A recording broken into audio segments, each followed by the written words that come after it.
कसं आहे,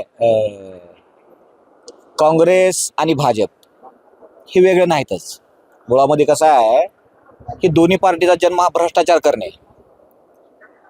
गेले 1947च्या नंतर आपण जर बघितलं, देशावरचं कर्ज जे आहे ते कमी होत नाही गेलं, वाढतच गेलं. टॅक्स भरत असताना आपण एवढ्या वेगवेगळ्या माध्यमातून टॅक्स भरतो. इव्हन आता एखाद्या बस स्टँडवर, रेल्वे स्टेशनला जर गेलं ना, तर मुताची सुद्धा 10 रुपये द्यावं लागतं. म्हणजे एवढी वाईट परिस्थिती या लोकांनी आणली, तरी सुद्धा इथली नोकर भरती असेल, शासकीय नोकर भरती बंद करून टाकली. तुमचे इथं रोड जर तुम्ही आले ना, ते रोड सुद्धा भ्रष्टाचाराने भरभटलेले आहेत. मग ते हायवेज असतील किंवा तुमचे निलंग्यातले रोड असतील, कुठली गटर इथं आपण थांबलो तर गटर बाजूची बरोबर नाही. हे रोड आता 2 महिने झाला असेल ती खराब झालेला आहे. म्हणजे भ्रष्टाचाराच्या ऐवजी इथं काही तुम्हाला सापडणार नाही काँग्रेस आणि भाजपकडे. आणि बी टीम म्हणून काय सांगतात, RSS ही काँग्रेस आणि भाजपची जननी असल्यासारखी आहे. म्हणजे संघाला ह्या दोन्ही पक्षांनी पोचलं. आणि मग बी टीम ही ए आणि बी टीम दोघंच आहेत.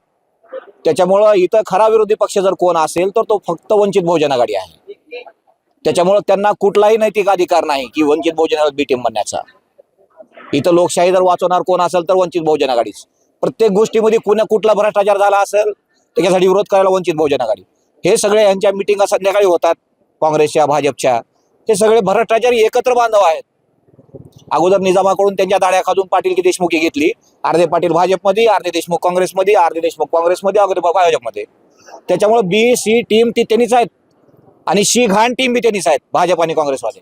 शेवटचा प्रश्न, ज्या बाबासाहेबांनी देशाला संविधान समर्पित केले अशा बाबासाहेबांच्या नातवाची कोणती दोन्ही आघाडी आहे? समाजाला आणि सर्व देशाला सांगावं लागतं की बाबा हे भ्रष्टाचारी जे काँग्रेस आणि भाजप आहेत त्यांना सोडून आमच्यासोबत या, ही वेळ येते त्यांना समजा. त्याच्यामध्ये काय होतंय, ह्या लोकांनी एवढी संपत्ती गोळा केली. निजामशाहीमध्ये निजामाला खुश केलं वेगवेगळ्या पद्धतीनं. खुश करू करू निजामाला खुश करू करू पाटील की देशमुखी घेतली आणि माया एवढी जमा केली, सोनं, पैसे.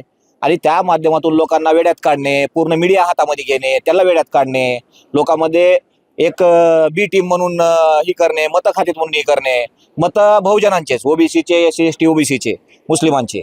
ह्या लोकांना गरीब करायचं आणि गरीब करून सत्तेचा मध्ये कुठल्या कोण भाजपमध्ये, इथला पाटील लगेच भाजपमध्ये गेला, तिथला देशमुख लगेच काँग्रेसमध्ये आला.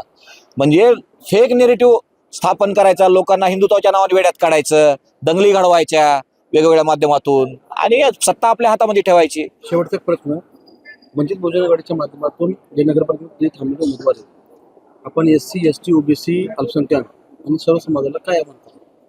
मी इथला SC ST OBC आणि सर्व जे गरीब झालेले उमेदवार आहेत, मतदार आहेत. म्हणजे ह्या भाजपनं, काँग्रेसनं भारतावर एवढी गरिबी आणली आहे, इथल्या निलंग्यावर सुद्धा तेवढीच गरिबी आणली आहे. ह्याचं कारण जर कोण असेल तरी काँग्रेस आणि भाजप भ्रष्टाचार करू करू देशाला विकून हे ह्यांचे लेकर पुन्हा परदेशात जाणार आहेत स्थायिक होण्यासाठी. त्यांच्या कंपन्या आजही परदेशात आहेत, ऑस्ट्रेलिया असेल, अमेरिका असेल, त्यांचे व्यवसाय तिकडल्या बाहेर देशामध्ये आहेत. त्याच्यामुळं ह्या लोकांपासून जर वाचायचं असेल तर वंचित बहुजन आघाडीला मतदान करून स्वच्छ प्रतिमेचे उमेदवार मुजीब सौदागर असतील, मंजुषा निंबाळकर असतील, मोहनजी सूर्यवंशी असतील, या लोकांना प्रचंड अशा बहुमताने विजयी करावं आणि या देशाला वाचवावं, इथल्या निलंग्याला वाचवावं. बरोबर आहे. मी कुठल्याच राजकारणात नाही आहे, सक्रिय राजकारणात म्हणा किंवा फॉर्मली राजकारणात नाही आहे. पण एक समाजकार्य म्हणून समाजामध्ये आम्ही कार्य करतोय आणि ते शेवटपर्यंत करत राहणार आहोत. पण बाळासाहेबासाठी एक समाज म्हणून आमचंही काहीतरी दायित्व आहे, कर्तव्य आहे. आणि आपल्यामध्ये थोडीफार क्षमता असेल तर ते आपण समाजासाठी का वापरू नये, आजच्या सभेमधून मला त्याची जाणीव झाली. आणि म्हणून एक विचार ठरला की सुरुवात वंचित, शेवट वंचित. आतापर्यंत तुम्ही वय जवळपास 40-45 दिसतोय, हो. तरी पण तुम्ही कोणत्याही राजकीय पक्षाला स्पर्श केले नाही. आणि अशी शपथ घेतली की बाबा सुरुवात वंचित आणि शेवट वंचितच.